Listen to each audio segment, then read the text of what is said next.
প্রার্থী। আজকে রাবিয়া আপার মতো নারীরা, তরুণ প্রজন্মের লোকরা আজকে অ্যাপেক্সকে পছন্দ করে অ্যাপেক্স করার জন্য স্বপ্ন দেখে, নিউজ দেখে এবং ফেসবুক পোস্ট দেখে, যার কারণে আজকে উনি অ্যাপেক্সে যুক্ত হয়েছেন। যদিও উনি ইচ্ছা প্রকাশ করেছেন আরও আগে থেকে যদি অ্যাপেক্সে যুক্ত হতে পারতো আরও ভালো হতো। এটাই আমাদের প্রাপ্তি, এটাই অ্যাপেক্সের প্রাপ্তি। আমি মনে করি বান্দরবনে যারা অ্যাপেক্স করেন তারা সফল এবং সফল। সাথে সাথে আরও দুইটা বোন আমাদের সাথে আজকে নতুন যুক্ত হয়েছে সাঙ্গু ক্লাবের পক্ষে। সাঙ্গু ক্লাবে আশা করি তারা কাজ করবেন এবং নেতৃত্ব দিবেন আগামীতে। এখানে অ্যাপেক্স বাংলাদেশ মূলত কী চায়? অ্যাপেক্স বাংলাদেশ চায় একটা সুন্দর বাংলাদেশ, যে বাংলাদেশে দারিদ্র্য থাকবে না, যেই বাংলাদেশে মানুষ নিরাপদে থাকতে পারবে, যে দেশের মানুষের পানির কোনো সমস্যা থাকবে না, যে দেশের মানুষের শিক্ষার কোনো সমস্যা থাকবে না, যে দেশের মানুষের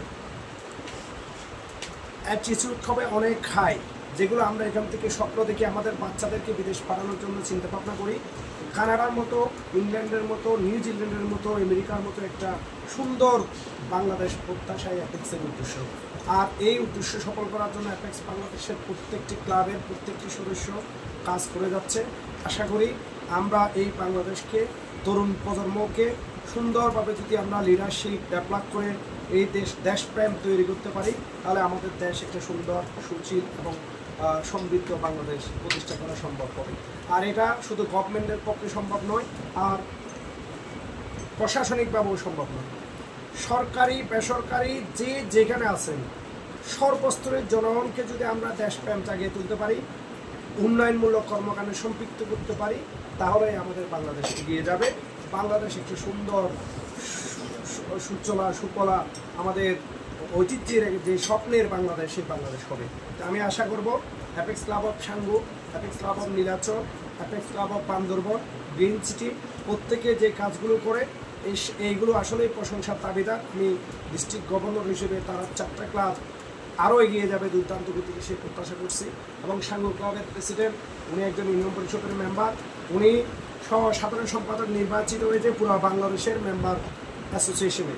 এই জন্য আমি জেলা 3-এর পক্ষ থেকে ওনাকে অভিনন্দন এবং শুভেচ্ছা জানাচ্ছি। অ্যাপেক্স বাংলাদেশের পক্ষ থেকে ওনাকে অভিনন্দন এবং শুভেচ্ছা জানাচ্ছি। আমি আশা করব ওনার দূরদর্শী নেতৃত্ব, অ্যাপেক্স বাংলাদেশে যেভাবে নেতৃত্ব দিচ্ছেন, অ্যাপেক্স ক্লাব অফ সাঙ্গুতে যেভাবে নেতৃত্ব দিচ্ছেন, একইভাবে উনি জাতীয় পর্যায়ে মেম্বার সমিতিতে সাধারণ সম্পাদক পদ পেয়েছেন, ওখানেও ভালো নেতৃত্ব দিয়ে ওনার গুণাবলী এবং ওনার নেতৃত্ব, ওনার লিডারশিপ উনি ওখানে ফুটিয়ে তুলবেন। আমরা তার জন্য অনেক অনেক শুভকামনা জানাচ্ছি। আশা করি ভবিষ্যতে উনি চেয়ারম্যান হবেন এবং চেয়ারম্যান সমিতিরও একদিন সভাপতি সেক্রেটারি হবেন, সে প্রত্যাশা করছি, দোয়া করছি। আমাদের আসলে এই অ্যাপেক্স, আমি অ্যাপেক্স থেকে এসে যে জিনিসটা শিখেছি সেটা হচ্ছে একটি নেটওয়ার্ক। আপনারা এখানে দেখবেন আজকে এখানে এসেছেন, আপনারা 3 জন বোন এসেছেন, আরেকজন মুরব্বী এসেছেন। আপনারা এখানে এসেছেন, এখানে বক্তব্যের মধ্যে কে বলেছেন, রাবিয়া ভাই বলেছেন যে এখানে মাল্টি জব হোল্ডার লোকরা অ্যাভেলেবেল থাকে।